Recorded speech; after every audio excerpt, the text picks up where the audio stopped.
एक जागा जिथे प्रत्येक मशीन नाही तर एक संधी आहे स्वतःला घडवण्याची। ही जागा म्हणजे Chhajed fitness club, Rahuri factory मधील सर्वात विश्वसनीय आणि हायटेक जिम। महिलांसाठी स्वतंत्र batches and trainers, 100% safe and positive environment, AC सह पूर्ण सुविधा असलेली gym, hi-tech equipments, full body workout साठी योग्य। तर यायचं कुठे आहे? Chhajed fitness club, Tarabad road, Rahuri factory.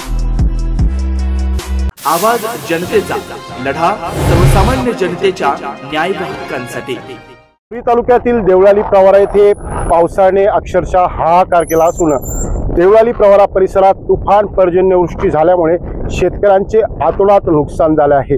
Deolali Pravara येथील प्रगतशील शेतकरी तथा माजी नगरसेवक बाळासाहेब खुरुद यांची 6 एकर जी काढणी सुरू असलेली जी सोयाबीन आहे ती अक्षरशः पाण्यात वाहून गेलेली आहे। आपल्यासोबत शेतकरी तथा माजी नगरसेवक बाळासाहेब खुरुद आहे। नेमकी काय सांगाल की आपली ही 6 एकर जी सोयाबीन आहे अक्षरशः पाण्याखाली वाहून गेली आहे?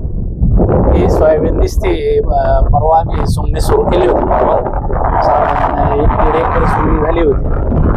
काल सकाळी गोष्टी झाली सोयाबीन काढता पाऊस सुरू झाला, सोयाबीन निघाना म्हणून थांबवली। तर रात्री अचानक इतका पाऊस झाला का ते पावसाने कडब होते सोयाबीन मधली, अक्षरशः पाण्यात तरंगले आणि ते वाहू लागले। आता हे साईड गटर इकडे दिसतात तुम्हाला सगळे, ते वाहत इतकी आतोनात नुकसान झालेली म्हणजे। आपण सरकारकडे याबाबत काय मागणी करण, पंचनाम्याच्या दृष्टीने किंवा मदतीच्या दृष्टीने सरकारकडे काय मागणी? सरकारकडे हेच मागणी का जी आम्ही एक पाणी ऑलरेडी पूर्वी केलेली आहे, आता ते सरकार म्हणतं पंचनामे करायचे, प्लॉट व्हिजिटिंग करायचे। एक कृषी अधिकारी तो सगळ्या गावाला एवढं व्हिजिट करू शकतो, त्याच्या सरसगट पंचनामे करा ना। सरसगट ज्यांचे ऑलरेडी झालेले त्यांच्याकडे रेकॉर्ड आहे ना, ते कधी येणार, ते कधी पंचनामे होणार, कधी मदत मिळणार?